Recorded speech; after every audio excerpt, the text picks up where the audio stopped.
Selamat malam, jumpa lagi dengan saya Bunjo Setiawan di channel Kedu. Kali ini saya pakai pop filter supaya apa? Supaya karena gini ya, saya ngerasa bahwa suaranya kok kecil banget itu, nggak masuk gitu loh ya. Padahal saya sudah pakai mic dinamik. Ya memang gimana lagi. Kalau mic dinamik ini sengaja saya pakai karena ada alasan khusus ya. Jadi alasannya adalah ruangan saya ini yang saya bikin untuk bikin konten YouTube ini itu suara dari luar itu masuk ke dalam. Jadi memang nggak kalau kita pakai kondenser nanti ketangkep semua suaranya. Nah, kawan-kawan sekalian, saya ingin membahas hal yang mungkin bukan teknis ya, tetapi ini adalah pengalaman seorang pemula. Ya, anggap aja dummy experience.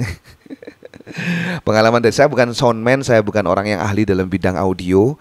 Ya, saya hanya orang biasa yang berusaha untuk kegiatan membuat video konten di YouTube ini nyaman gitu ya. Dan salah satu hal yang paling penting itu adalah audionya harus keren ya, harus paling enggak bukan ya harus keren, maksudnya begitu. Harus meskipun dengan biaya minimal ya setidaknya harus keren gitu ya.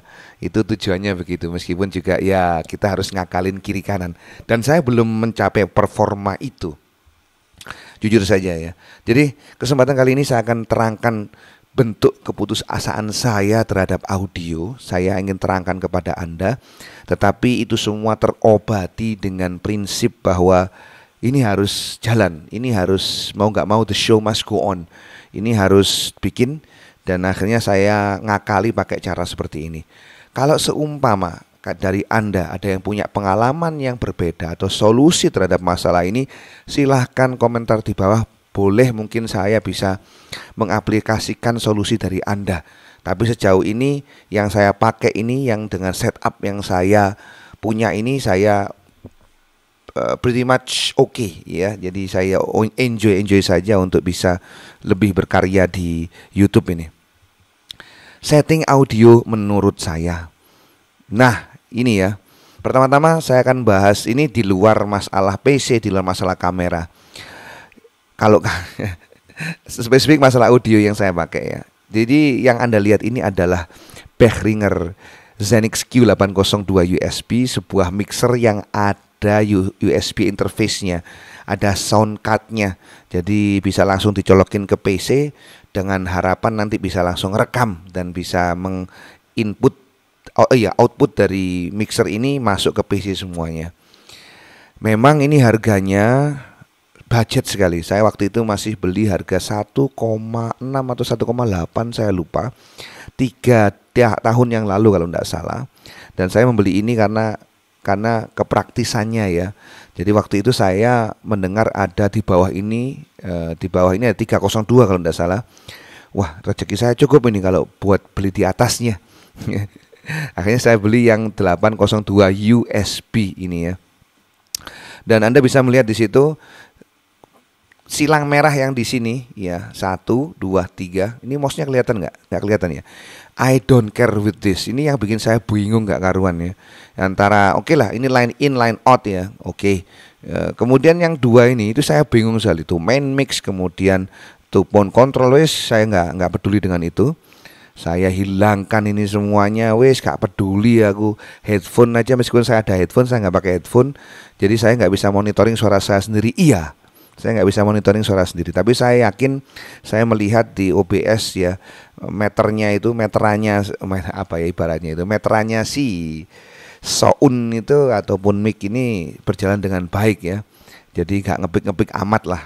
Untuk mengurangi peaknya itu, ngeklik atau apa ngepick itu saya gunakan pop filter ini supaya tidak nemen-nemen. Jadi murni bahwa saking bodohnya saya, Zenix Q802 USB ini saya gunakan sebagai input saja. Jadi di sini ada kabel Akai, sebenarnya harus pakai XLR ya, tapi karena saya besok baru beli kabel XLR, colokan XLR yang bagus. Ini jack Akai masihan, tapi saya masih pakai aja enggak masalah. Jack Akai ini terkoneksi dengan mic yang saya pakai ini, yaitu Kretz ya. Cungkoan tembakan dari Shure SM58, tapi saya wis beli yang lokal-lokalan saja, cungkokan saja lah. Dan itu hanya untuk mix saja. Dan yang saya pakai mic dinamik. seperti yang saya bilang tadi itu. Tentu Anda bisa melihat gainnya juga dia besar, kemudian volumenya juga besar. Saya hanya pakai untuk inputnya mix saja. Mixer ini saya pakai itu saja, tidak lebih tidak kurang. Saya pernah berusaha untuk memasukkan out dari speaker ini, dari speaker dari PC itu saya masukkan innya mixer. Tetapi kemudian timbul masalah, Mas Bro. Masalahnya itu denging, suara GPU. Kata orang itu adalah ground. Dan kemudian solusinya gimana? Ya cobalah beli ground loop isolator. Saya beli barang yang satu itu, saya tancepin antara PC, output PC dengan output dengan inputnya mixer. Akhirnya suaranya itu nggak nging lagi, tetapi jadi masalah adalah suaranya kecil sekali. Ya. Maksud saya itu saya pengen monitoring audio saya sambil bisa mendengar kalau saya mereview sebuah video misalkan di Instagram, TikTok atau YouTube ya. Saya bisa mendengar langsung kemudian langsung bisa dubbing atau mengomentari. Tapi nggak bisa. Ya sudah. Akhirnya saya nggak pusing-pusing daripada saya bingung-bingung. Wis mending mixer ini saya gunakan untuk input saja yaitu mic doang. Nah, output dari PC ya yang gambar kecil ini yaitu gambar hijau itu saya masukkan kabel RCA, saya outkan ke amplifier. Jadi ampli ini akhirnya ke salon ya, salon speaker pasif. Akhirnya ini kalau gambaran amplinya, kemudian dia keluar ke speaker ya sudah. Saya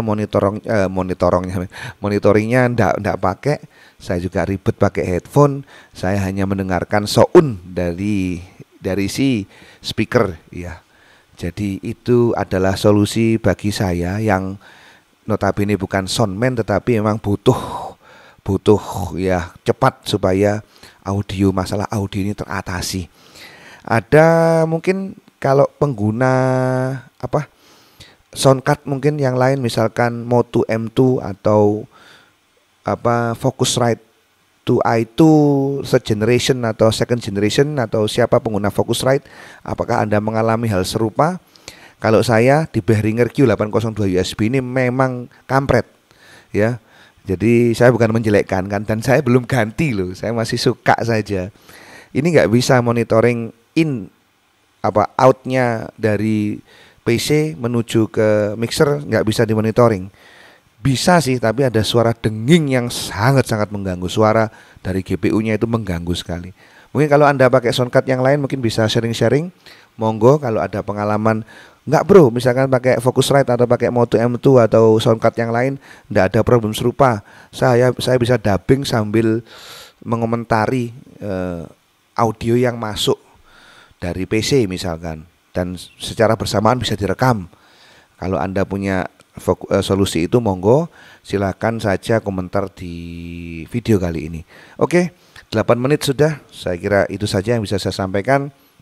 Jumpa lagi nanti di lain kesempatan, dan semoga saja ini bermanfaat bagi Anda para konten kreator pemula seperti saya.